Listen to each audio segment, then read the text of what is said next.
বিশ্বাস করো আমার গাড়ি অনেক লেটে চলছে, আমি জানি। ফটো ভিডিও সব আপলোড হয়ে যাওয়ার পরে আমি ইউটিউবে ভিডিও আপলোড করছি। দিশার বার্থডে ছিল দিনটা, আমি সকালবেলা থেকে বাড়িতে একদমই ছিলাম না, কারণ আমার কম্পিউটার ক্লাস ছিল আর আমার আস্তে আস্তে অনেক লেট হয়ে গেছিলো। তো এরাই সবাই মিলে সব অ্যারেঞ্জমেন্টটা করেছিল, আর আমি লাস্টে এসে আমার এতটা শরীরেও দিচ্ছিল না, আমি বাড়ির জামা পরেই বললাম যে তুই কেকটা কাট, ব্যাস কোনো পিকচারও তুলবো না। মানে ওর কেকটা কাটা হলেই ব্যাস আমি বিছানায় পড়বো, গিয়ে ব্যাস ঘুমটা দেবো, এটাই আমার মাথায় ভাবনা চিন্তাটা ছিল। কিন্তু তারপরে যখন দেখলাম আমার একটা ফটোও ভালো আসছে না, তখন গিয়ে আমি জামাটাকে চেঞ্জ করলাম। আর তারপরে সবাই মিলেই পিকচার টিকচার তুলছিলাম, আর ও এখানে বেশ কিছু পোজ মারছিল। তোমাদেরকে আগের মিনি ব্লগে একটা কথা বলেছিলাম, আর তারপরে আমি আর একটা মিনি ব্লগ এডিট করেছিলাম, যেখানে আমি কেন এই কথাগুলো বললাম সেই মিনি ব্লগটা আমি এডিটও করেছিলাম, ভয়েস ওভারও দিয়েছিলাম, বাট সেই ভিডিওগুলোকে না আমি পোস্ট করিনি।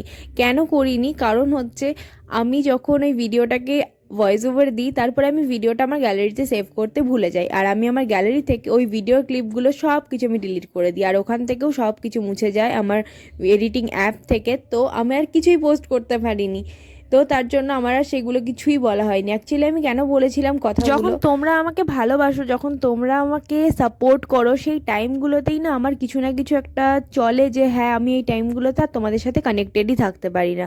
মানে এটা আমি জানি না, যখন আমার ভালো টাইমগুলো যায় সেই টাইমগুলোতেই আমার এই জিনিসগুলোই হয়।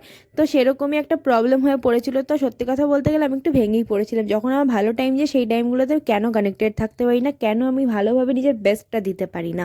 তো আমি সত্যি কথা বলতে গেলে অনেকটাই আপসেট ছিলাম।